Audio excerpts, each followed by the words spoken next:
Hola, buenas tardes a todos y a todas. Vamos un poquito apurados de tiempo, pero bueno, la capacidad de síntesis es importante y la concisión, la concreción, así que adelante.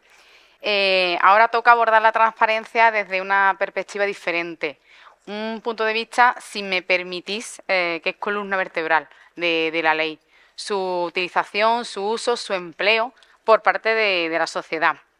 Las leyes y, por supuesto, esta, que nos ocupa en la mañana de hoy, con más intensidad si cabe, cumplen su función si consiguen alcanzar el objetivo para el que fueron diseñadas. Si un ciudadano se beneficia de ella, la aprovecha, la usa, se apoya en ella, ¿no? El legislador habrá cumplido su finalidad y, por tanto, la ley será un éxito. La transparencia, ya lo sabemos todos, es un instrumento increíblemente útil. Todos los que estamos aquí somos unos convencidos y unos firmes defensores de ella. Cuenta con un enorme potencial para la ciudadanía y tiene innumerables bondades. Cierto es que también, por desgracia, en muchas ocasiones, lamentablemente, está muy desaprovechada. Quizás no es fácil que le expliquemos a la gente que resulta útil a sus intereses, a sus demandas como ciudadanos. Pues aquí tengo representados en esta mesa a 3 profesionales de 3 sectores diferentes para los que la llegada de la transparencia ha supuesto un estímulo, un incentivo.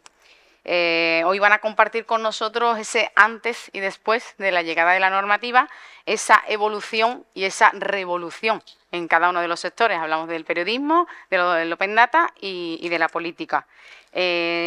Comienzo presentando, para ser un poco breve, a Antonio Salvador. Él es actualmente el subdirector de Servicios Informativos de Canal Sur Televisión, puesto al que llegó tras casi 30 años en medios, en periódicos en papel y en digital. Ya empezó en Diario 16 Andalucía, en Marca, en El Mundo, en El Independiente. Además, ha cultivado el periodismo de investigación participando en los orígenes de la Asociación de Periodistas de Investigación. Ha sido también profesor en el Centro Universitario EUSA de Sevilla y es sin duda un firme defensor y bien conocido, un buen conocido en muchas de las unidades de transparencia de los ministerios. De hecho, ha llegado a superar las 1.200 peticiones de información y el centenar de reclamaciones en el Consejo de Gobierno de Transparencia y Buen Gobierno del Estado y también unas buenas tantas en el Consejo Andaluz. Antonio, si te parece, tienes la palabra.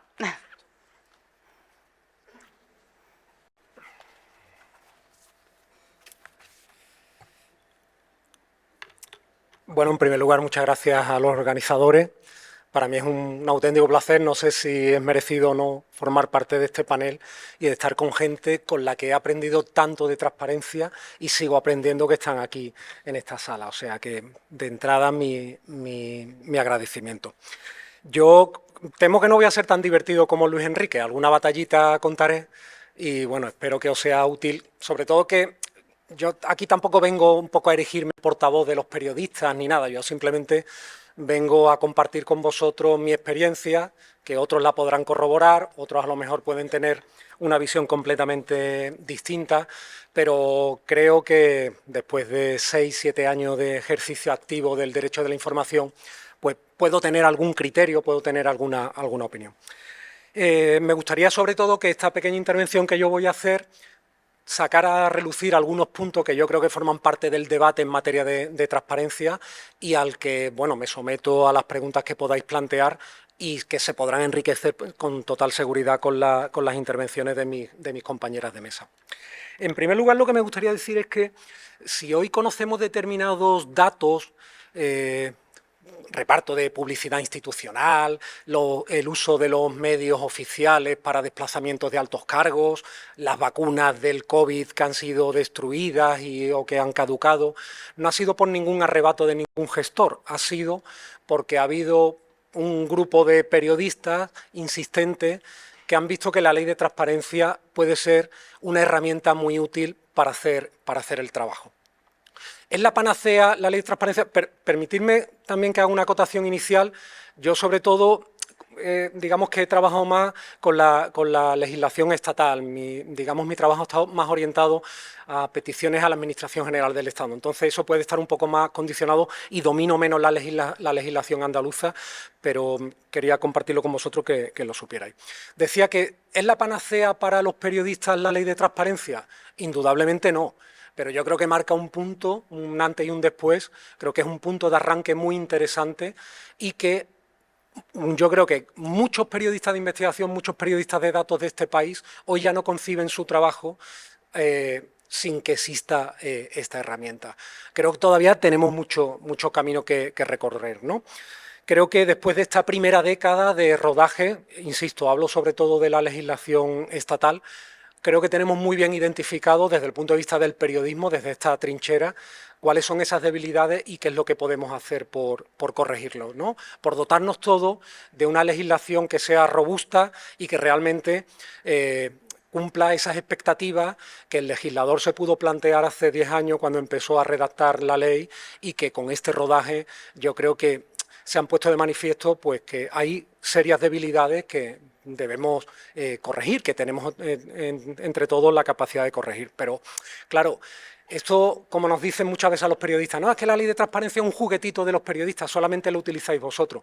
En cierta forma, puede que sea verdad, ¿no?, esa acusación. Yo creo que la ciudadanía vive un poco alejado, y creo que se ha comentado en la mesa anterior, desconoce, o al menos lo que pueda tener en la cabeza por transparencia, no sé si se ajusta realmente a la realidad, ¿no? Creo que habría que hacer un ejercicio de pedagogía también, ¿no? No somos solamente los periodistas los que utilizamos la ley, el ciudadano tiene ahí también una posibilidad de encontrar información muy útil para su día a día y que lamentablemente desconoce, ¿no? No sé hasta qué punto pues, puede haber un interés por parte de las administraciones públicas por fomentar ese conocimiento que se decía, ¿no?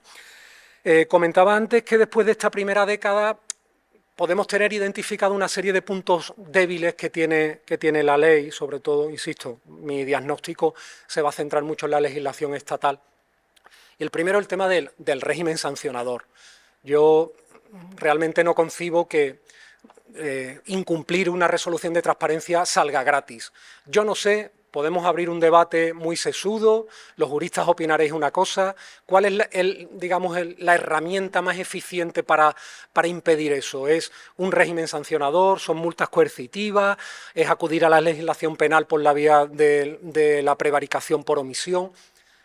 Posiblemente habrá muchas opiniones al respecto, pero es verdad que yo hace algunos años entrevisté al catedrático Severiano Fernández y él decía una cosa que era pura lógica, es que tiene que existir un régimen sancionador por una cuestión de lógica jurídica. Si hay un acto antijurídico, eso tiene que tener consecuencias.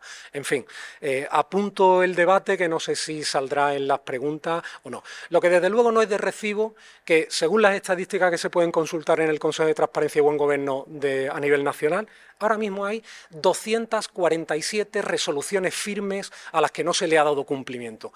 No les consta el cumplimiento al Consejo de Transparencia, al órgano garante. Yo entiendo que eso es un absoluto desprecio al administrado por ser generoso, ¿no? Creo que esa situación no se puede, hay que corregirla de alguna manera. Entiendo que no es un debate sencillo, que habrá que ver, como también se comentaba, quién es el que impone las sanciones, de qué manera y tal. Pero creo que eso deberíamos entre todos darles una pensada y que en esa renovación anunciada de la ley de transparencia, que ya no forma parte del plan anual normativo para este año y que iba en el compromiso, en el acuerdo de gobierno PSOE-Izquierda Unida en la anterior legislatura, pues de momento sigue sin ver la luz.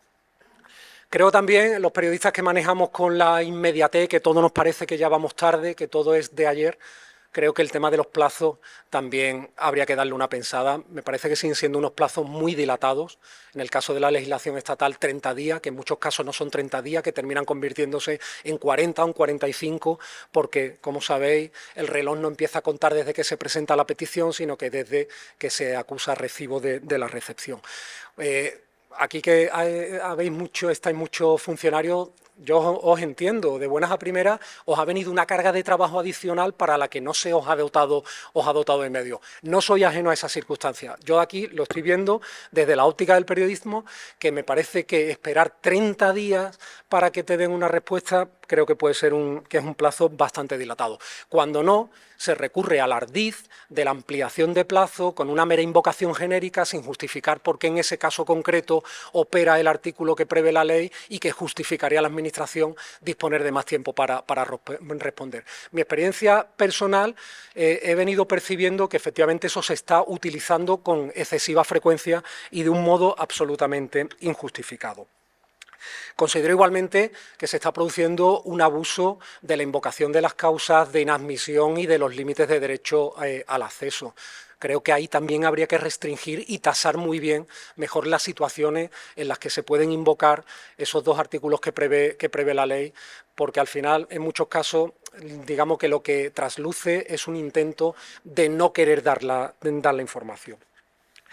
Por supuesto, habría que avanzar en el uso de un lenguaje mucho más comprensible para el administrado. Los periodistas tenemos unos conocimientos jurídicos muy limitados.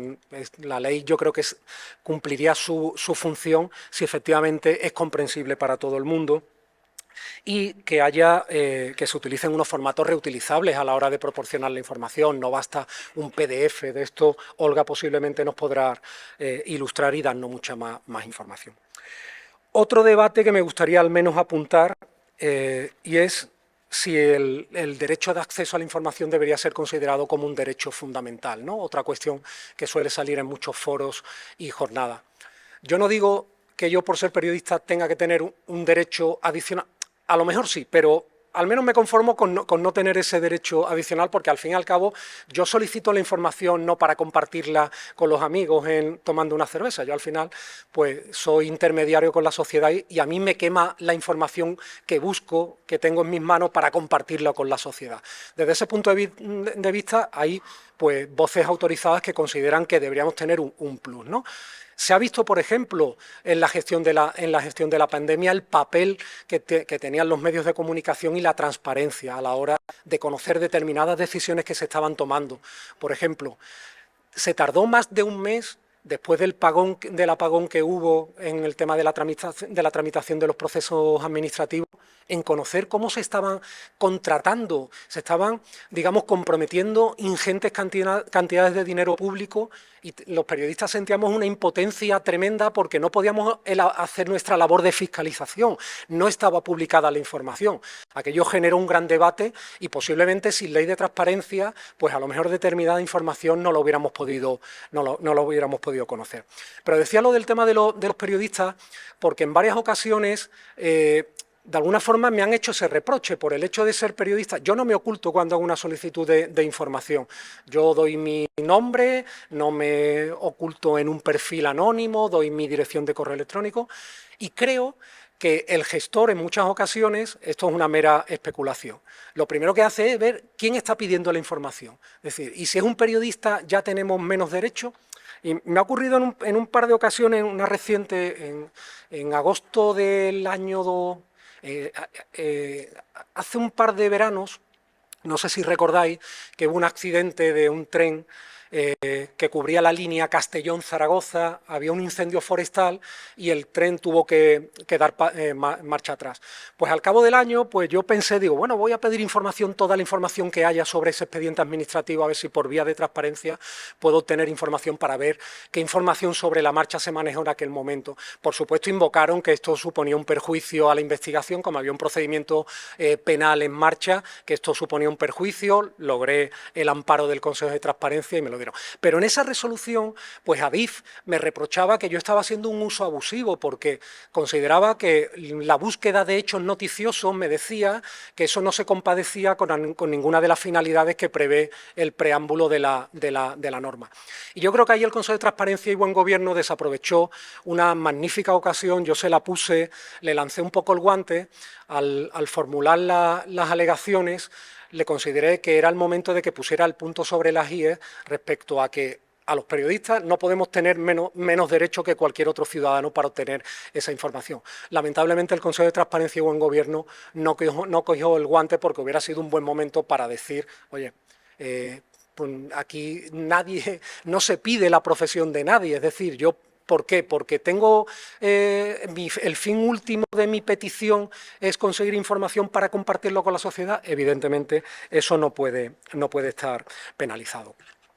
Y luego la experiencia también me ha permitido poner de manifiesto cómo la Administración agiliza o ralentiza la respuesta a solicitudes de información según convenga. Recuerdo que en estas últimas elecciones catalanas, no, en las anteriores, se suscitó un debate porque alguien lanzó el infundio, porque fue un infundio, de que el candidato del Partido Socialista de Cataluña, de que Salvador Illa, se había vacunado del COVID sin que le correspondiera por el grupo de edad. Aquello creo que salió en un debate televisivo en TV3, algunos medios de comunicación se hicieron eco. Y yo pensé, digo, bueno, ¿esto cómo puedo yo corroborarlo? Hice una petición al Ministerio de Sanidad para intentar ver pues, si efectivamente eso había ocurrido así o no. Me contestaron en cuestión de horas. Posteriormente hice una segunda petición para conocer el número de solicitudes de información que tenían en ese momento tramitando cuando yo presenté la mía y reconocieron que había 98 solicitudes de información que habían llegado con anterioridad a esa. Eso es un caso claro de cómo cuando interesa a la Administración se agiliza una respuesta o bien cuando pues, se retrasa intencionadamente. Y sin ánimo de aburrir o con batallitas, os contaré otro caso que me ocurrió hace poco. Fue el verano pasado, como sabéis, se implantó el impuesto a las grandes fortunas, que había que liquidarlo en los primeros 7 meses del año, y el 1 de agosto, yo lo tenía apuntado en mi agenda, el 1 de agosto solicité una petición al Ministerio de Hacienda para conocer cuál es la cantidad que había ingresado el Ministerio de Hacienda por la aplicación de ese impuesto y cuántas personas lo habían tenido que liquidar. La petición la hice el día 1 de agosto del 23. El reloj empezó a correr el día 3 de agosto, con lo cual hasta el 3 de septiembre, digamos que estaba en plazo la Administración para responderme. No me respondió en plazo, no me amplió el plazo de respuesta, como podía haber hecho invocando una supuesta complejidad, y me responden el 29 de septiembre, es decir, con 44 días después del plazo que tenía la Administración, para decirme que rescatara una nota de prensa que el Ministerio de Hacienda había emitido el día 20 de noviembre y que, curiosamente, la información que aparecía en esa nota de prensa, horas antes de que se divulgara, la había recogido en portada un periódico a nivel nacional.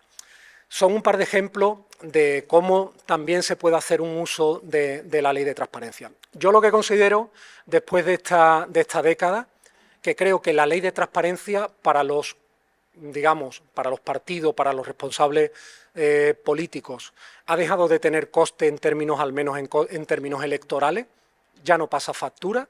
Hay que recordar el contexto en el que ve la luz la ley de transparencia, año 2013, finales de 2013, 2 años antes había tenido lugar la irrupción del movimiento 15M con una mayor exigencia de democracia participativa, habían estallado algunos casos de corrupción y digamos que había una sensibilidad que hizo que al fin saliera la ley de transparencia en España. No voy a decir el caso de Suecia, que tiene ley de transparencia desde el año 1766, pero bueno, estábamos un poco ahí en el vagón de cola, pero creo que no pasa factura ya en términos políticos, en términos electorales, y aquí esto es una batalla que nos compete a todos los ciudadanos. Yo creo que todos tenemos que presionar para dotarnos de una buena herramienta, de una ley robusta que nos ayude.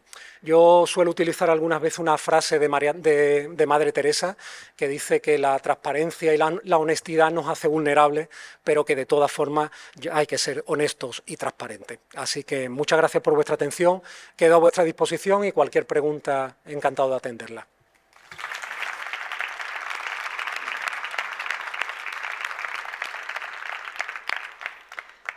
Muchas gracias, Antonio. Es importante también trasladar y dar a conocer aquella otra parte, no solo quizás la de los compañeros de la Administración, a los que tocamos muchísimas veces la puerta, pero es necesario, ¿no?, que también desde este punto de vista contemos nuestros obstáculos, nuestras barreras, ¿no?, a la hora de ejercer este derecho. Pasamos ahora a Teresa. Teresa Ruiz-Sillero, ella es senadora por designación de la Comunidad Autónoma de Andalucía y portavoz de trabajo del PP en el Senado.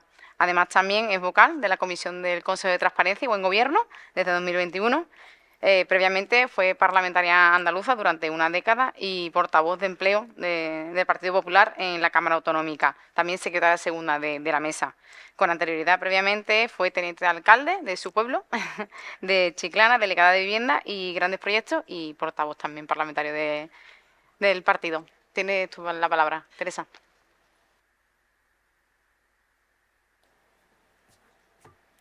Buenas tardes y muchísimas gracias por la invitación y por participar en estas jornadas de transparencia.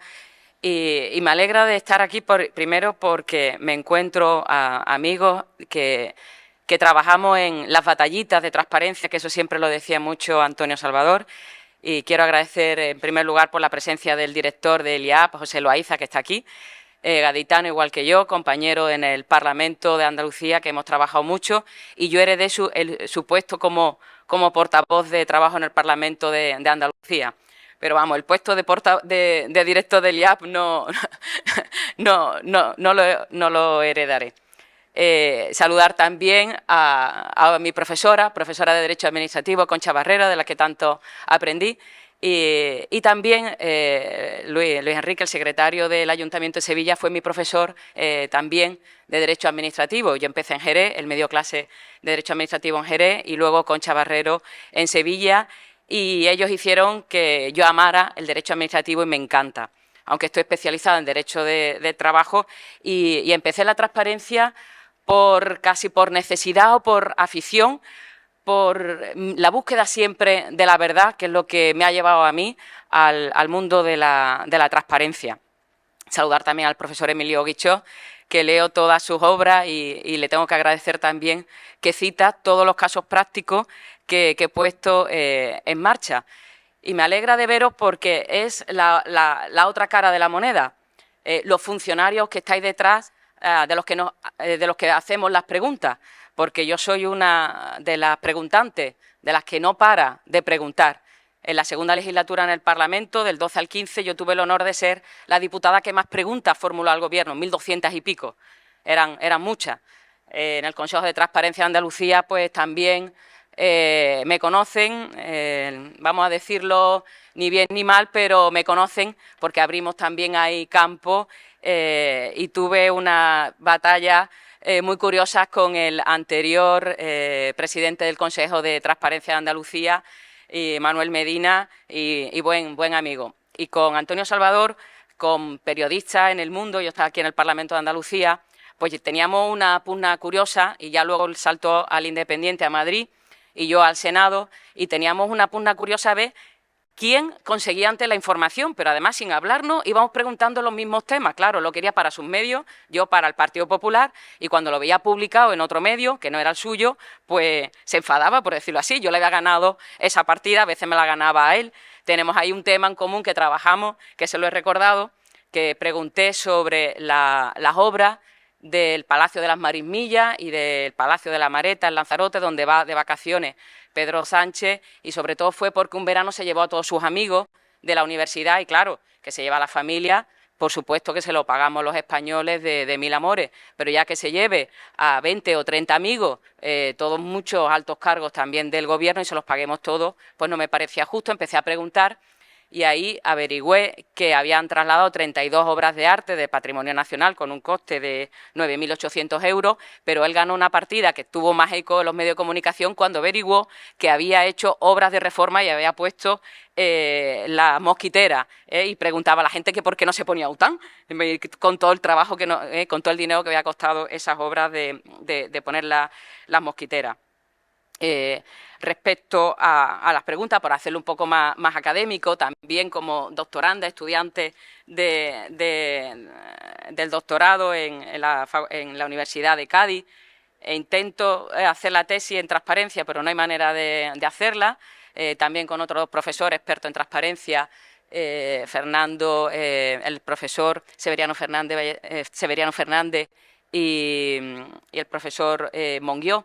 Ahí he abierto, como he dicho, determinados campos y algo se ha cambiado.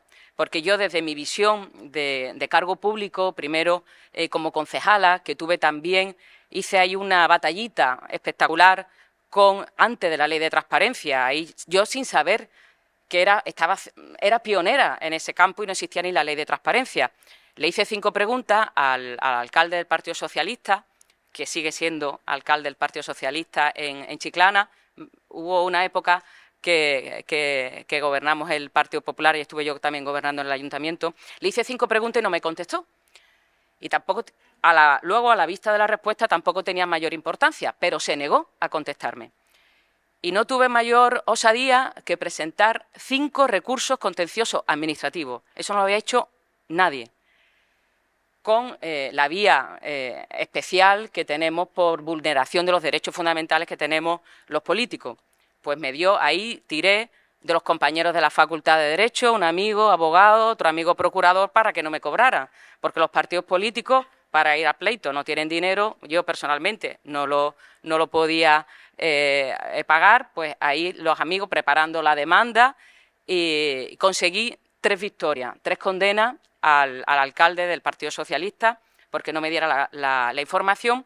Otro lo perdí porque había pedido fotocopia y el juzgado contencioso administrativo dijo que yo no tenía derecho a pedir fotocopia, sino a consultarlo. Digo, vale, aprendí la lección, quiero consultar siempre todo, no pedir fotocopia. Y luego el otro contencioso administrativo también lo perdí porque ahí hizo una jugarreta, me dio la información antes de la sentencia. Y lo curioso del ejemplo que estoy hablando, que esto ocurrió en el año 2007, la Ley de Transparencia del 2013. Gané las sentencias después de que hubiera terminado el mandato de concejala, lo cual se hubiera producido una indefensión, porque ya yo no tenía derecho a conseguir esa información si no hubiera renovado en el cargo de concejala, pero sí renové al mandato siguiente y además estaba en el Gobierno y, por tanto, podía acceder libremente a esa información, pero esperé a que me lo dieran por el cauce oportuno. Si se hubiera aplicado la última sentencia del Tribunal Supremo, de lo que estaba haciendo referencia el secretario del Ayuntamiento de Sevilla, no hubiera tenido que recurrir al contencioso administrativo, porque me hubiera amparado poder recurrir al Consejo de Transparencia. Pero este camino tampoco ha sido fácil, porque en el Parlamento de Andalucía pues también hice mis batallitas y ahí fui pionera en aplicar la Ley de Transparencia. Y claro, ahora os veo cara a todos los funcionarios que me contestaban y yo también os comprendo vuestra situación, que de preguntar insistentemente, vosotros tenéis otra carga de trabajo y al quien le asignan transparencia dice, vaya lo que me han dado, no tengo medio, pero tengo que contestar con un plazo perentorio. Además está la diputada que sale en prensa y está diciendo que no se han contestado, el alto cargo dice que por qué no contesta, que me están poniendo verde. Todo eso yo lo entiendo, pero ese es el juego político y ese era mi trabajo, preguntar y conseguir información. También pongo, por si no lo sabíais, y todo esto aprendí muchísimo porque formé parte de las 2 comisiones de investigación del Parlamento de Andalucía. Yo viví 4 años en una comisión de investigación. Me hubiera dedicado a aprobar una oposición, me hubiera venido mejor en esos 4 años de estudio a aprobar una oposición. Fui vocal en la Comisión de Investigación de los ERE y ya luego la portavoz en la Comisión de Investigación de los cursos de formación profesional. Entonces, ahí como parlamentaria andaluza se dieron, yo creo que 2 hechos importantes que habría que explicar. Uno, cuando no me dieron una información, hice una petición al portal de transparencia como ciudadana, porque digo, vale, yo soy parlamentaria andaluza, pero primero yo soy una ciudadana. Hice una pregunta al portal de transparencia y claro, por aquel entonces el presidente del Consejo de Transparencia, Manuel Medina, estimó, en contra de otros consejos de transparencia, que como yo era parlamentaria andaluza no podía acudir a pedir información por el portal de transparencia, porque era lo que él le llamaba la fórmula del espigueo, que muy bien ha explicado en muchos artículos suyos y en libros publicados por la profesora Barrero y Guichot. el cual a veces acude por la vía parlamentaria o a veces acude como cualquier ciudadano por el portal de transparencia. Pero yo defendía que sí, que yo tenía ese derecho, porque por un lado, como cargo público, yo tengo un derecho especial reforzado por el artículo 23 de la Constitución española, es en el ejercicio del ius in officium, que me tienen que dar ese refuerzo de dar esa información, igual que decía Antonio Salvador, que los periodistas también tienen ese derecho reforzado, por decirlo así, a conseguir información por su profesión, pero el de los políticos, el de los cargos públicos, pues doblemente reconocido hasta por la Constitución. Entonces dictó una resolución en el Consejo de Transparencia en el cual me denegaba esa información porque yo era cargo público. Pues también ahí fui osada, me costó la misma vida y adiós convencer a mi partido político, porque claro, son los costes judiciales, y presentamos también un recurso contencioso administrativo ante al TSJ. No hubo sentencia porque se declaró la pérdida sobrevenida del objeto, porque ahí también jugó el gobierno por aquel entonces del Partido Socialista, me dio la información precisamente pues un poco para bajar toda esa presión de información. Lo que yo estaba preguntando era el dinero recaudado de la devolución de los casos de corrupción de los expedientes de regulación de empleo de los ERE. Era una información que yo estaba constantemente pidiendo, no me lo daban vía parlamentaria, pues acudí al portal de transparencia, que quiero agradecer a la ingeniera que nos lo ha explicado y que cada vez está mucho más accesible, el famoso clic para llegar. Pues yo fui de las pioneras que accedía al portal de transparencia y, como ha dicho el secretario del ayuntamiento, a él le preguntan en los bares, yo tengo un consultorio telefónico sobre el portal de transparencia y concejales pues me preguntan, ¿y eso de la transparencia qué es? ¿Yo puedo preguntar? Y yo lo siento, pero yo hago proselitismo y animo a todo el mundo que acuda al portal de transparencia e incluso a los concejales. Pues ahí, en esa famosa sentencia de pérdida sobrevenida, no se pudo llegar al fondo del asunto sobre si los parlamentarios teníamos derecho o no a acudir al Consejo de Transparencia. Yo defendía también que los concejales podían, y así en distintos congresos de transparencia a los que he asistido, defendía que los cargos públicos podíamos tener derecho a acceder a las reclamaciones al Consejo de Transparencia, sencillamente si no estábamos en peor posición jurídica que los ciudadanos, porque un ciudadano es gratis presentar pregunta al portal de transparencia, es gratis presentar una reclamación y además con mínimos conocimientos jurídicos básicos. Claro, pero a un cargo público tú tienes que ir a un contencioso administrativo con los costes y la demora en el tiempo. Y un senador, que es mi caso ahora, pues si no me contestan, tengo que acudir pues al Tribunal Constitucional. Pues eso es inviable porque me van, aparte del coste económico, para que me conteste dentro de 10 años, que ya pierda actualidad, pues no se hace, es inviable. Por eso yo sigo defendiendo que ese derecho de los cargos públicos a acceder a la reclamación como vía sustitutiva de la reclamación de los consejos de transparencia. Hubo la sentencia del Tribunal Supremo, que lo ha explicado perfectamente, tiene explicado así artículos y en su libro también los profesores Barrero y el profesor Guichot, que reconoció el derecho que tienen los cargos electos locales a acudir a las reclamaciones de los consejos de transparencia con carácter potestativo, pues acudir al contencioso administrativo, que fue lo que hice yo, pero en el año 2006. Esa sentencia del Tribunal Supremo, pionera, se hizo a raíz de una denuncia que presentó un cargo electo en Cataluña. Y tengo que decir que el Consejo de Transparencia de Cataluña, junto con el Parlamento catalán, sí tienen firmado un convenio y ya antes permitían a todos sus cargos electos presentar esa reclamación ante los consejos de transparencia. ¿Qué estoy intentando yo ahora desde mi posición política? Que igual que ya se ha reconocido por el Tribunal Supremo que los cargos electos pueden acudir, y yo animo a todos los concejales de mi partido que me hacen preguntas en materia de transparencia que acudan, así que yo lamento dar más trabajo también al Consejo de Transparencia, pero bienvenido sea por la transparencia. ahora lo que intento es que se pueda conceder esa potestad tanto a los parlamentarios andaluces, a los parlamentarios autonómicos, como a los senadores y a los diputados, porque si no, frente a la transparencia, estamos en desventaja. Y os voy a poner varios ejemplos, y más en el Senado. En el reglamento del Congreso de los Diputados establecen que el plazo para contestar una petición por escrito es de 20 días. El reglamento del Senado son 30 días, igual que la ley de transparencia. En la ley el plazo es muchísimo menor para las administraciones locales, pues según 5 días para que le contesten. Nosotros ya simplemente los senadores tenemos 30 días. Estamos en peor situación que los diputados. ¿Y cuál es el problema? Que el Gobierno no contesta. La única solución que tenemos es presentar una queja ante la mesa del Parlamento. ¿Y eso para qué sirve?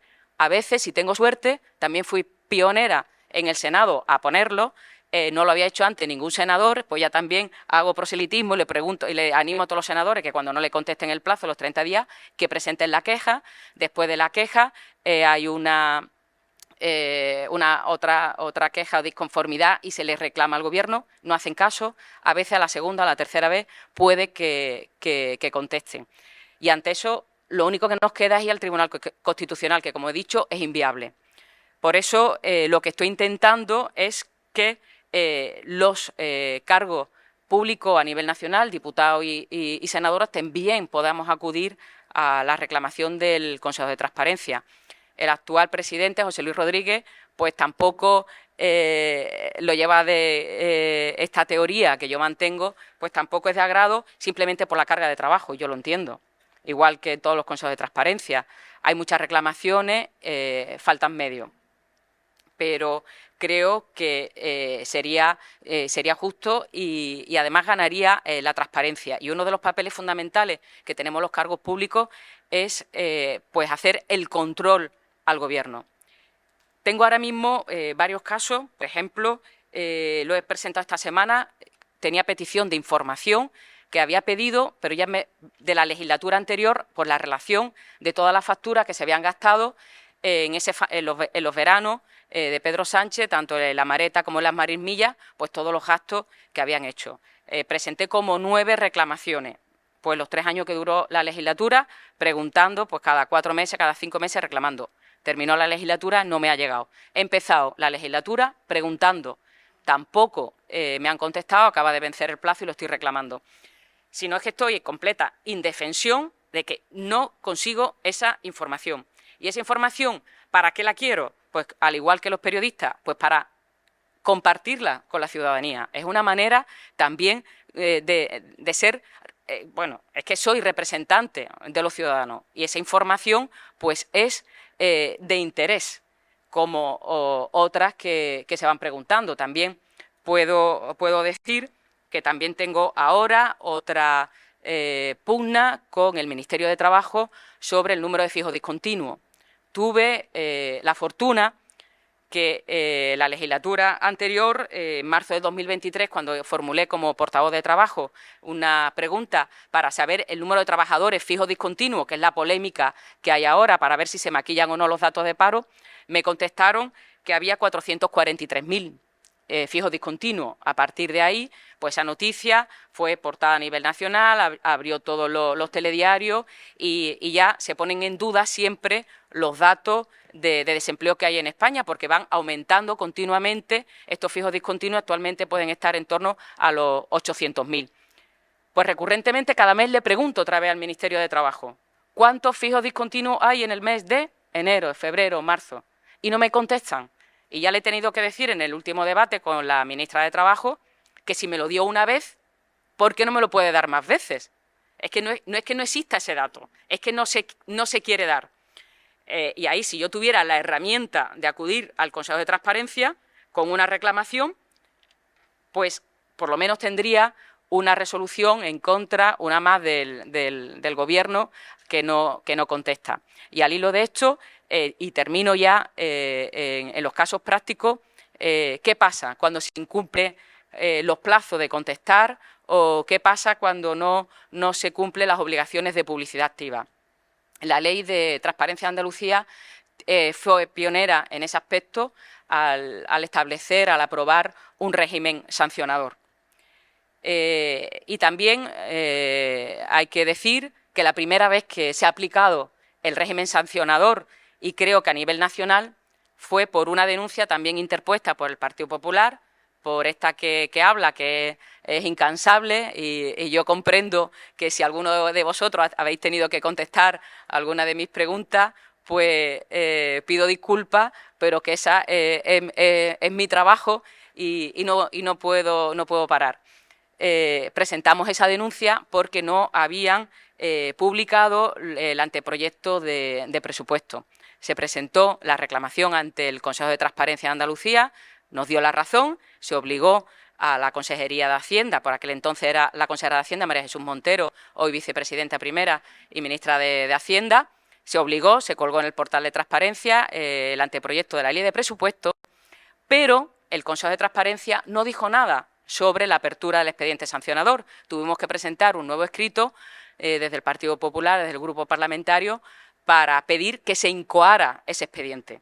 Y se incoó por primera vez en Andalucía, creo que ya ha habido algún otro caso más de incoación, pero fue el primer caso que se incoó ese expediente sancionador.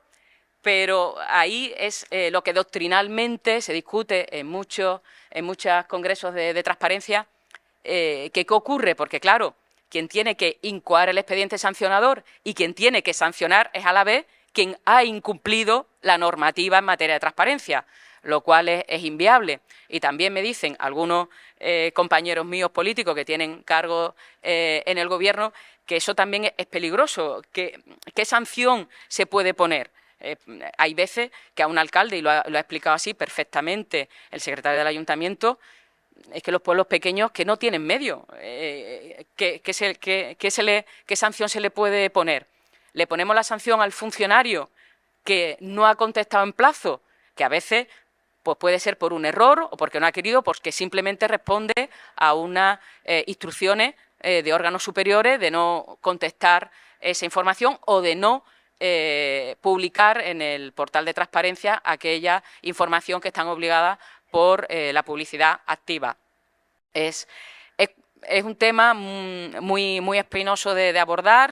En la reforma futura de la Ley de Transparencia a nivel estatal, en el grupo de trabajo, es una de las cuestiones que se ha abordado y también se incluye el régimen sancionador, pero el problema es eso, ¿quién lo incoa y quién sanciona? Si lo incoa y sanciona el mismo órgano que incumplió la Ley de Transparencia, queda en nada. Pero si no hay una sanción, el incumplir la normativa en transparencia sale gratis, que es actualmente lo que está ocurriendo con el Gobierno nacional, que acumula constantemente el incumplimiento de esas resoluciones del Consejo de Transparencia a nivel estatal. Por tanto, ahí, ¿cuál es el futuro? Que el anterior ponente quedó ahí en el aire. Estamos a la espera de la reforma de la Ley de Transparencia.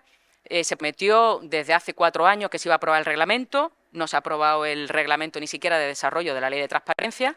Se ha hablado por el Gobierno de que iba a haber una reforma, pero está congelada, ni siquiera, ya lo ha dicho así también Antonio Salvador, ni siquiera está ya en el plan normativo, se contempla esa reforma de la Ley de Transparencia. Ahora mismo es el Gobierno, y así lo puedo decir, es el Gobierno más opaco que existe. Incumplen todo, no contestan ni a diputados ni a senadores. Constantemente las respuestas te mandan a una página web que muchas veces los enlaces pincha y no te va a ningún lado. Es completamente una falta de respeto pues al trabajo que representamos los representantes públicos en representación de los ciudadanos. Y ante eso, ¿cuál es la postura como cargo público? Pues yo solo tengo una, que es seguir trabajando, seguir insistiendo, y en la parte que a vosotros os toca, ¿no?, como funcionarios, pues seguir contestando, o en el Consejo de Transparencia. Y lo que aspiro, que igual que se ha conseguido que a los cargos electos locales puedan acceder a esa reclamación en el Consejo de Transparencia, que en un futuro los cargos electos autonómico y de ámbito nacional también podamos acudir para tener otra herramienta más para hacer presión, para conseguir transparencia, porque la transparencia es uno de los pilares de la democracia y es necesaria para combatir la corrupción que, desgraciadamente, pues en Andalucía conocemos mucho, y ahora también con los casos de corrupción a nivel nacional, pues a mayor transparencia y a mayor verdad se refuerza la democracia y en los valores que tenemos que defender todos. Pues muchísimas gracias por vuestra atención. Gracias.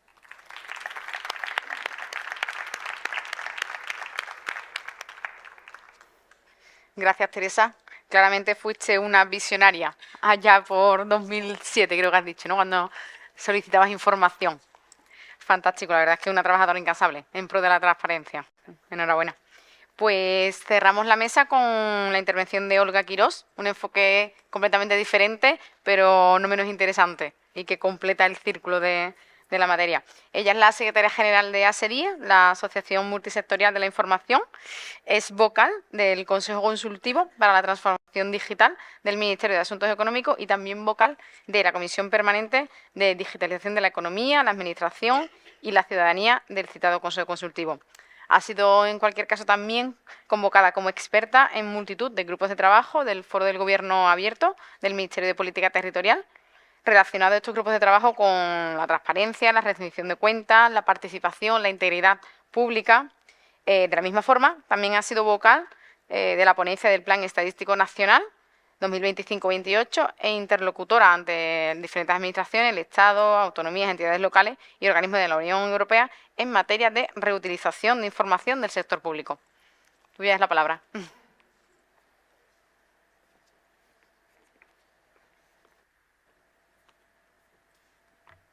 Bueno, buenos días a todos. Muchísimas gracias a la Junta de Andalucía por invitarnos a participar en esta mesa. Estoy encantada de estar acompañada de Antonio, de Teresa y de Inma. Y voy a tratar de ser... ¿Vale? ¿Aquí? ¿Mejor? Vale. Voy a tratar de ser rápida porque nos toca comer ahora y creo que todos estarán esperando este momento. Lo que pasa es que sí que me toca una parte difícil porque voy a intentar tratar de hacer ver, casi todos los que nos me están escuchando son funcionarios, y entonces voy a tratar de ver otra parte distinta relacionada a la tendencia que ha mencionado Manuel en la mesa anterior de la transparencia con los datos abiertos, que viene un poco más en relación a qué se hace muchas veces con esos datos a los que se accede, ¿vale? Entonces, lo primero que voy a hacer es dar unas pequeñas pinceladas a lo que es ASEDIE para que se comprenda. ASEDIE es una asociación empresarial que está compuesta por empresas y organismos que reutilizan información del sector público y que con esa información crean productos de valor añadido que lo que van a hacer es ayudar a tomar buenas decisiones. Somos el interlocutor ante la Administración, como ha comentado Inma, para poder trasladar esas necesidades y esas barreras que encuentra el sector infomediario a la hora de acceder a la información. Y nuestro objetivo es conseguir mejorar el acceso a la información. ¿Cómo lo hacemos? Pues analizando y estudiando todos los temas de interés a nivel tanto normativo como de negocio. ¿Y cuál es la clave? ¿Cuáles son las herramientas? Pues la colaboración, la transparencia y la participación. Somos un organismo acreditado, hemos sido premiados por la Agencia de Protección de Datos por poner en práctica, por mejores prácticas en el tema del Reglamento de Protección de Datos Personales. Hemos estado y estamos convocados en los grupos de trabajo, ahora mismo, por ejemplo, en el grupo de trabajo número 15, que está estudiando la actualización del portal de transparencia a nivel de la Administración General del Estado, y también ahora mismo en los grupos de trabajo que están trabajando en los talleres para la co-creación del quinto Plan de Gobierno Abierto. Concretamente, nos ha tocado participar en el de acceso a información, en el de información veraz y el de promoción, que algunos de los que están aquí sentados son compañeros del taller que me estoy refiriendo. Por otra parte, también en el portal de la Unión Europea, en su informe sobre el impacto económico de los datos abiertos, utiliza datos que nosotros damos en nuestro informe sobre el sector infomediario, que estamos dando indicadores como número de trabajadores o indicadores como facturación de empresas que se dedican al sector. Datos que tomamos no son estimados, sino que accedemos a ellos o incluso los compramos para poder dar datos prácticamente al céntimo de lo que podemos acceder. ¿Qué es lo que dan estos productos? Esos productos servicios que elaboran el sector infomediario lo que aportan son seguridad en las transacciones comerciales, ayudan en las tomas de las decisiones, que es lo que he comentado antes, dan transparencia al entramado empresarial y luchan, por ejemplo, ayudan a luchar, por ejemplo, contra el fraude y el blanqueo de capitales. Vale, cuando a mí me piden explicar a qué me dedico, me resulta muy complicado. Entonces, muchas veces es más fácil decir quiénes son los que utilizan esos productos o servicios que elaboramos. Bueno, pues ahí tenemos una relación de todos los potenciales clientes y clientes reales que utilizan esta información. Todas las empresas del IBEX 35, todas las entidades financieras que operan en el territorio nacional y en parte del extranjero, muchísimas y muchísima administración, los cuerpos de seguridad del Estado, la Guardia Civil, la Policía, comunidades autónomas y entidades locales. Por supuesto, cualquier pequeña empresa y cualquier ciudadano. Y además, vuelvo aquí a incidir, cualquier ente obligado a acceder a información en cumplimiento de distintas normativas, sobre todo la de blanqueo de capitales. Aquí simplemente es un detalle. Cuando no accedemos a información solicitándola, aquí podemos ver los repositorios a los que accedemos, boletines, registros y todas las partes en las que podemos acceder. Todas ellas no implican siempre que la información sea gratuita, también se paga, pero bueno, es a la que se accede. Y esta es una imagen rápida de qué es el sector. Desde 2013, en que empezamos a elaborar el informe sobre el sector infomediario, se ve la evolución. Estas son las empresas que hemos podido identificar y a las que podemos acceder a información. Hay otras muchas más, pero se ve que la evolución del sector es muy dinámica y sobre todo además también en época de crisis. En la pandemia no paramos de trabajar desde el segundo 2. ¿Por qué pasa en la época de crisis? Que lo que hace falta es cada vez más información y eso Antonio como periodista tiene que estar acostumbrado.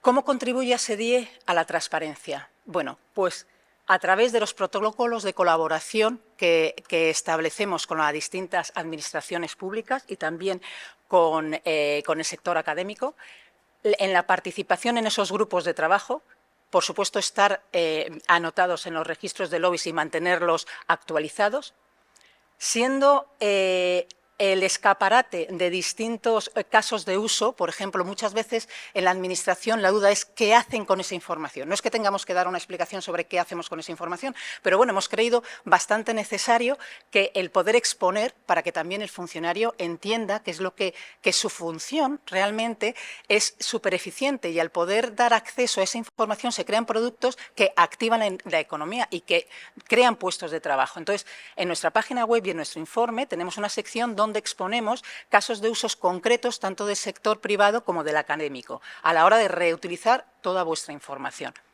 También, por otra parte, hemos creído necesario poner ejemplos de buenas prácticas de la propia administración, del sector público, porque también hace muchas cosas bien. De hecho, estaba comentando en el café que el Instituto de Estadística y Geográfico de Andalucía, de la Junta de Andalucía, fue premiado hace 2 años por la puesta a disposición de los polígonos industriales, en el que además incluía un detalle muy importante, que son todas las empresas que actúan en esos polígonos industriales, y además con un identificador único, que es el NIF, que eso para los que elaboran productos y servicios de valor añadido es importantísimo porque no da margen de error a la hora de identificar a los sujetos, ¿no?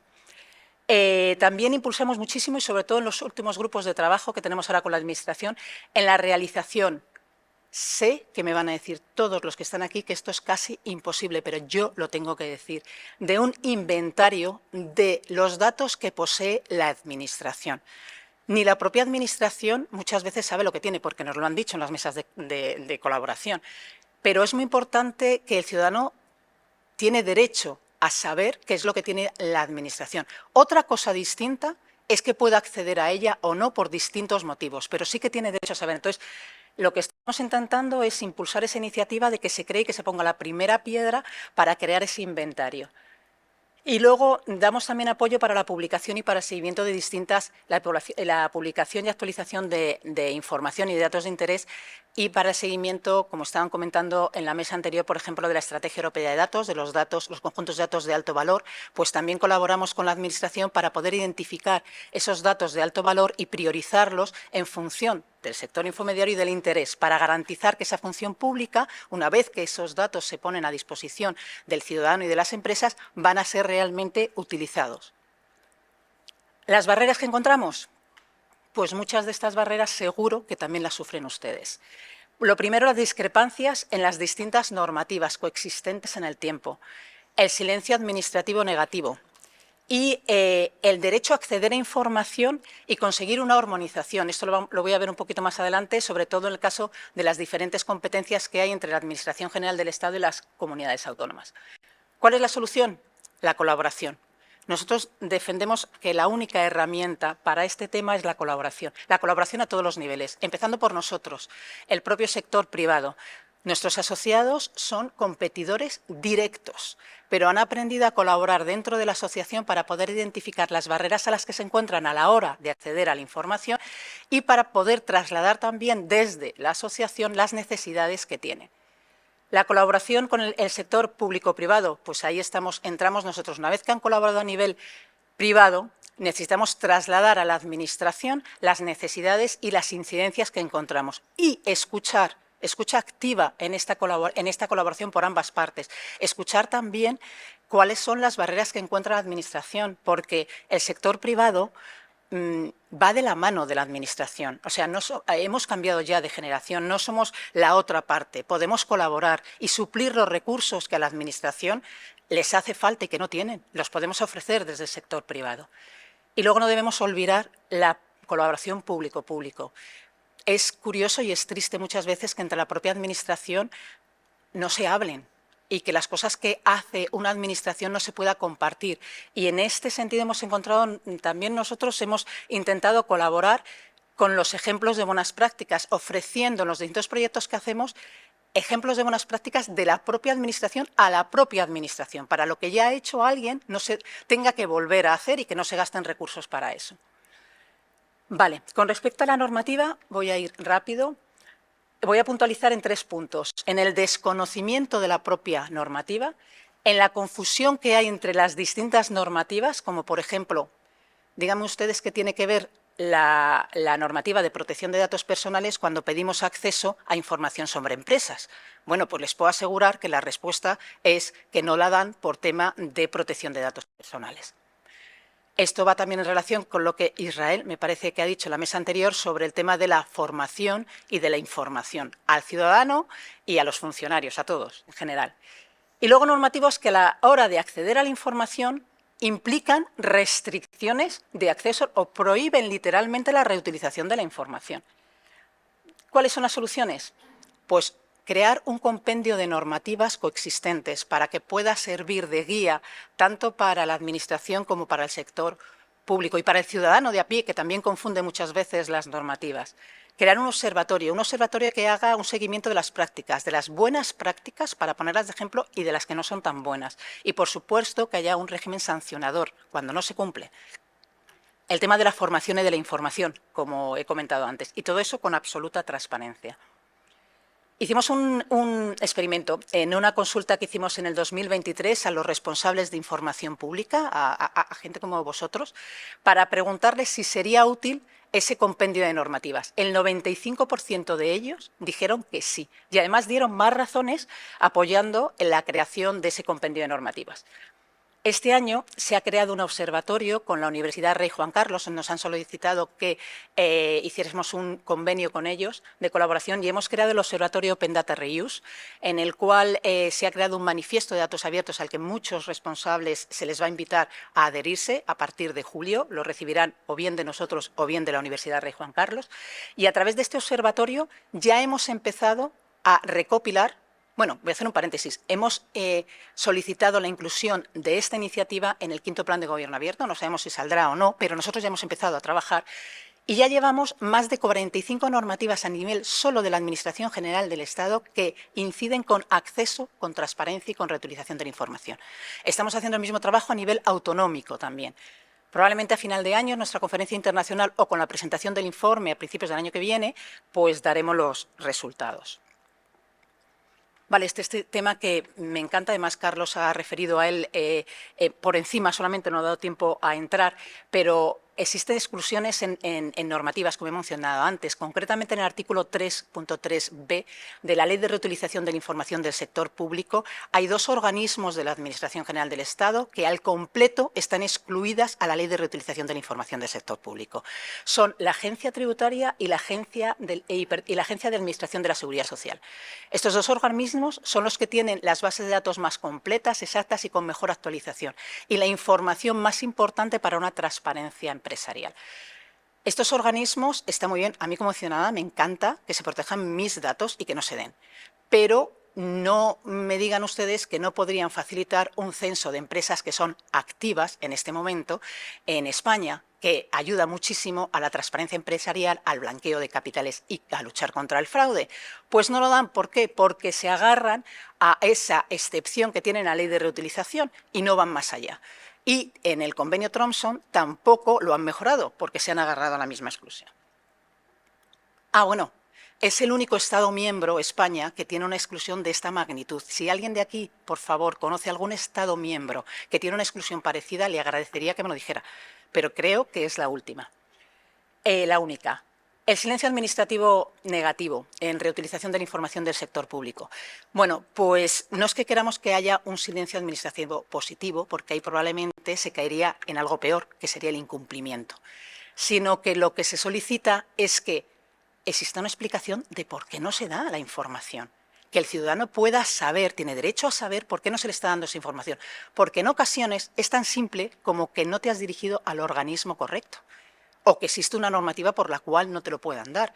Pero, por favor, den una explicación. Hicimos otro experimento en el 2020 y en el 2021, solicitando esas bases de datos a distintos organismos de la Administración General del Estado. Fíjense, a uno se le ponen los pelos de punta. Es que no contestaron prácticamente ninguna, casi todas por silencio administrativo, más del 90%. Pues bueno, creo que los que son miembros del Consejo de Transparencia y Buen Gobierno saben perfectamente, y el resto, si no lo saben, que lo sepan, que es el principal motivo de las reclamaciones que tiene el Consejo de Transparencia y Buen Gobierno. En el observatorio al que me he referido antes, hemos empezado, esto también lo hemos presentado en el quinto Plan de Gobierno Abierto como iniciativa, y también hemos empezado a trabajar porque los tiempos del sector público no son los mismos que los del privado. Entonces, si se aprueba, pues ya vamos a empezar con el proyecto comenzado. Hemos empezado a trabajar a través del Observatorio Open Data Reuse y en julio de 2024 realizaremos, no sé, me parece que son 60 solicitudes, lo siento, a quien le toque, 60 solicitudes tanto por acceso a información como reutilización de la información. Y vamos a hacer un seguimiento, porque lo cierto es que a los 20 días en reutilización que no te contestan, pueden tener otros 20 días y si no es silencio administrativo. Siento ir tan rápido, pero es que quiero contar tantas cosas que... Vale, el proyecto TOP 10 ASEDIE nace ante la necesidad de coordinar, de armonizar y de transparencia en la información en las comunidades autónomas. Esto es facilísimo. Todos utilizamos los navegadores. Queremos ir de Madrid a Sevilla. Lo metemos, una maravilla. Todos los datos, hasta la puerta. ¿Qué sucede si la Junta de Andalucía no da la información? Pues que nos quedamos en la barrera y no sabemos cómo continuar. Como cuando nos pasa que nos quedamos ahora sin wifi, no sabemos continuar con el navegador, pues lo mismo. Pero ¿qué pasa si no es solamente Andalucía? Si no es que Valencia tampoco lo da Asturias, tampoco lo da... no es Asturias, aquí está el País Vasco. Tampoco lo da Galicia. Pues que nos quedamos sin saber exacto. No, tampoco es el País Vasco. Perdón, es que no lo veo desde aquí, es Cantabria. Entonces, ¿qué es lo que sucede? Pues que no tenemos una información. Y eso es lo que global, y eso es lo que nos pasaba cuando pedíamos acceso a la información en las comunidades autónomas, que cada una utilizaba sus recursos y daba acceso a determinada información, pero era imposible tener una sola base de datos accesible, ya no digo abierta, accesible en las 17 comunidades autónomas. Entonces, lo que hicimos fue, nos pusimos en contacto con los gobiernos de las 17 comunidades autónomas y con los departamentos de apertura de datos. Aquí tengo algunos representantes de la Junta de Andalucía. Y entonces les pedimos que nos ayudasen, que apoyasen esta iniciativa que fue incluida en el observatorio del cuarto Plan de Gobierno Abierto y que gracias al esfuerzo colaborativo de las 17 comunidades autónomas que pusieron el esfuerzo en dar acceso a las bases de datos seleccionadas, pues van a ver lo que ha pasado. El primer top 3 fueron asociaciones, cooperativas y fundaciones. Al comienzo del 2019, no, avanzado el 2019, esta era la imagen que teníamos. Según el color verde es 1, 2 o 3. En el 2024, ya lo sé, que ahí se ve una, pues se puede acceder a fundaciones y asociaciones en las 17 comunidades autónomas y a cooperativas en 16. Os puedo asegurar que Cantabria en breve que lo están intentando y lo van a tener. Vale, como todo funcionaba tan bien, elegimos otras 3, vamos a seguir trabajando en la misma línea y entonces pusimos ahora certificados energéticos, sociedades agrarias de transformación y polígonos industriales, por la que fue premiada la Junta de Andalucía, el IECA. Pues este es el avance mucho más rápido. Aquí partimos de 2021 a 2024. Madrid ahí y Galicia. Pero bueno, ¿qué es lo que hacemos a continuación cuando ya están accesibles? Pues intentar mejorarles, o sea, hacer una crítica constructiva en esas mesas de colaboración. ¿Por qué? Una de las críticas constructivas, que es contar con un identificador único. Si uno quiere ir, por ejemplo, a Arrieta, nos encontramos que tenemos este Arrieta en Vizcaya, este Arrieta en Navarra, este Arrieta en Álava. Y también creo que en Lanzarote, haciendo la presentación este fin de semana, creo que hay otro en Lanzarote también. Vale, ¿cómo es la manera de poder decir al navegador de un solo Arrieta en cuanto le metamos un código de identificación único, que en este caso es el código postal? Vale, pues entonces, en ese mismo sentido, hemos pedido a las comunidades autónomas que traten de dar un identificador único a cada una de las bases de datos. En muchas de ellas es el NIF, por ejemplo, en estas, en el tema de cooperativas, asociaciones y fundaciones, y en esta, por ejemplo, por poner otro caso, en el caso de eficiencia energética, es la referencia catastral. ¿Vale? Pues es un dato también muy importante para cuando desde el otro lado los funcionarios piensan por qué es necesario ese identificador único, pues para no equivocarse a la hora de identificar. Vale, este año ASEDIE cumple 25 años, así que nos hemos liado la manta a la cabeza y hemos decidido que en vez de 3 vamos a seleccionar 4 y vamos a completar ese top 3 en el top 10. Y hemos seleccionado estas bases de datos que las comunidades autónomas ya han sido, bueno, ya hemos hablado con ellos y ya están trabajando en estas 3 bases de datos también, para ver cómo evoluciona. Vale, aquí he querido poner rápidamente, más que no hay agua, he querido poner pues todo lo que es beneficioso tanto para la transparencia como para la reutilización de la información. Jo, muchísimas gracias. No puedo ya.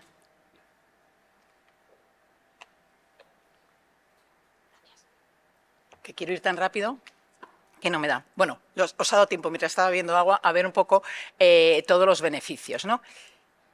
¿Y qué es lo que hace ASEDIE? ¿Vale? ¿Qué es lo que podemos hacer? Pues bueno, pues el reconocer esas buenas prácticas a través, por ejemplo, del premio ASEDIE, que continuemos con él, que lo vamos a lanzar ahora, a final de este mes o a principios del año que viene, que damos un premio tanto al sector público por buenas prácticas en tema de apertura de datos como al académico, también por el uso de esa información.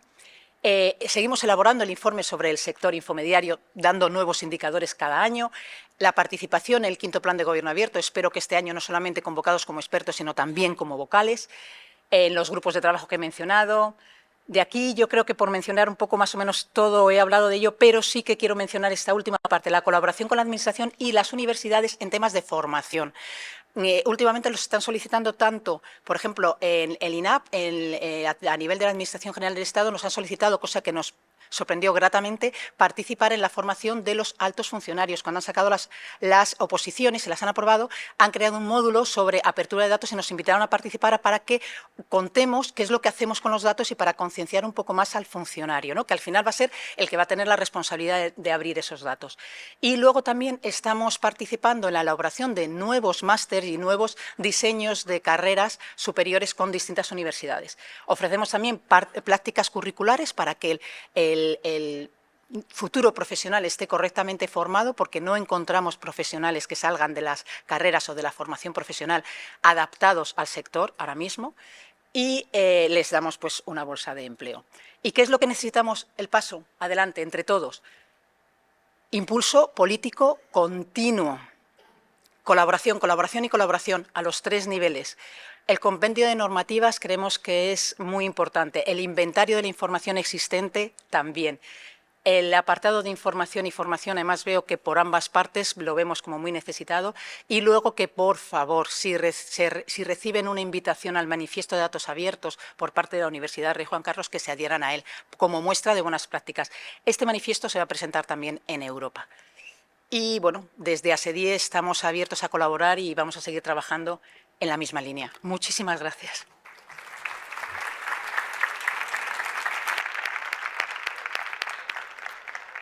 Muchísimas gracias, Olga. Sin duda una aportación rápida, muy enriquecedora para cerrar un poco el círculo. Sé que vamos fatal de tiempo, pero también es cierto que hemos empezado un pelín más tarde. Yo, si hay alguna pregunta, fantástico, mientras se lo piensan, lo que quisiera es, evidentemente, todos habéis hecho las radiografías desde vuestra perspectiva. Antonio hablaba de las debilidades en cuanto a los plazos, la voluntad de cumplimiento por el signo político. Teresa hablaba de sus demandas y sus reclamaciones, la calidad de diputado y senador para el Consejo de Transparencia. Olga hablaba de esa necesidad del inventario, del observatorio, de la colaboración. Entonces, a modo de titular, uno o dos titulares, Antonio y yo sabemos bien, bueno, y Teresa también lo sabe muy bien a qué nos referimos. ¿Dónde hay que poner el foco? El futuro, teniendo en cuenta el escenario que se ha dibujado tanto en vuestra mesa como en las anteriores, ¿cuál es el titular? Ese futuro, ¿por dónde debe dirigirse? Cualquiera puede empezar. Ay, aquí tenemos un micro. ¿Quieres tú? Yo creo que sin duda el objetivo es implicar a toda la ciudadanía. Para mí eso es fundamental. Esto no es una cuestión de periodistas o de determinados otros sectores de la sociedad civil. Yo creo que hay que hacerle ver a la ciudadanía la importancia, que es que los tiempos han cambiado. Esto no se puede gestionar como se gestionaba hace 50 años. Los datos, la información no es del gestor, no es del responsable político. Somos los ciudadanos los que tenemos que ejercer, tenemos ese derecho y tenemos que poder cumplirlo. Para mí eso es básico y tiene que haber, evidentemente, esa voluntad por parte del poder político para, en fin, facilitar el acceso de que llegue la información. Y muchas veces yo creo que es verdad que estamos hablando que saturamos mucho a los funcionarios, perdón por la parte que me corresponda, pero hay información que se podría poner, digamos, al servicio de la ciudadana de manera proactiva, sin necesidad de que haya que hacer una solicitud, que sobrecargar. Creo que todavía queda mucho camino, pero la transparencia ha llegado para quedarse. Esto marcó un antes y un después y, evidentemente, no podemos consentir que haya ningún paso atrás. Perdón por la extensión y porque no te da un título. Titular y subtítulo, no pasa nada. Entradilla casi. Gracias. Concienciación en transparencia y dar medios para que haya transparencia, porque si no, no es posible. Y sobre todo dar las gracias a los que están detrás de la transparencia, que yo creo que son la clave, a todos los funcionarios que facilitan esa información y concienciación de los poderes públicos, que la transparencia es buena para todos, para los ciudadanos y también para el que gobierna. Da reputación. En positivo, la transparencia. Creo que con eso me quedaba y reiterar el agradecimiento al magnífico trabajo de los que están detrás. Si no, no sería posible estos avances en transparencia. Gracias. Gracias, Teresa. Vale, yo me sumo al tema de la voluntad política, o sea, el apoyo política, porque es que es increíble. El otro día en la reunión del grupo de trabajo estábamos hablando del portal de transparencia, actualización. No sé si saben cuántas personas están detrás del portal de transparencia de la Administración General del Estado. 3, 2 y 1 que se va a jubilar, que lo sepan. Yo me quedé como ustedes. Muy fuerte, ¿a que sí? Entonces, lo primero es que se lo crean y esto simplemente para mí refleja la importancia que le están dando. O sea, doten de recursos a la administración, doten a los departamentos de recursos. Entonces, creo que lo más importante es, primero, la voluntad política, primero, y luego dar formación e información para que el ciudadano use su derecho a saber, su derecho a preguntar y para que los funcionarios también sepan que lo tienen que dar, o sea, que no tienen que esperar, como comentaba Israel, y dar excusas para darlo. Voluntad política. De verdad, quédense 2 personas y 1 que se va a jubilar. No sé cómo están el resto, pero creo que van peor. Ya salgo con tarea aquí Claro. para hacer el trabajo. Pues no sé si hay alguna pregunta. Sé que el hambre apremia, los estómagos, pero sí. Perfecto. Carlos. Bueno.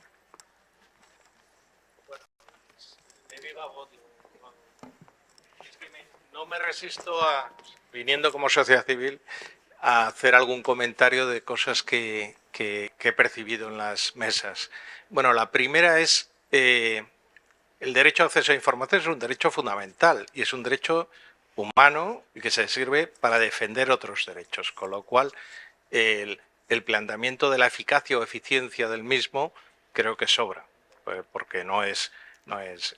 Después, otro tema es en todas partes del mundo, y me ha tocado viajar y trabajar este tema en varias, el cuestionamiento de la intencionalidad del que pregunta se plantea a todos los niveles, el político, el administrativo, a todos. Bueno, sí, yo le daré la información, pero si me va a perjudicar, no la doy.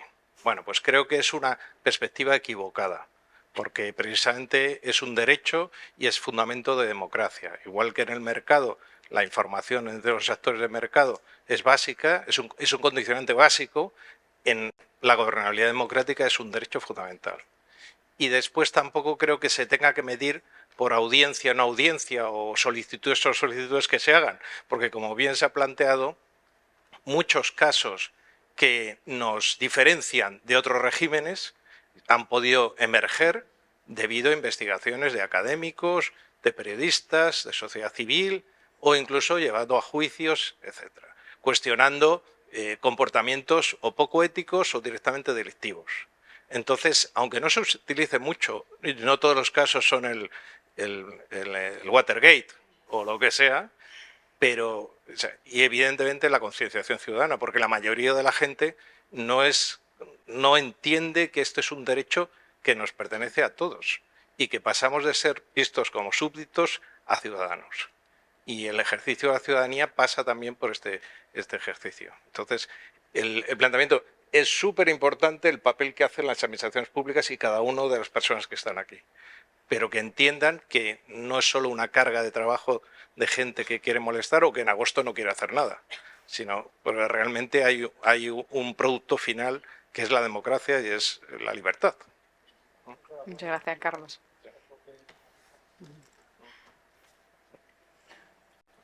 No sé si tenemos alguna otra cuestión que hacerle a los compañeros.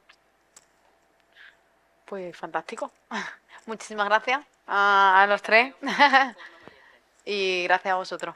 Hora de comer, ¿no?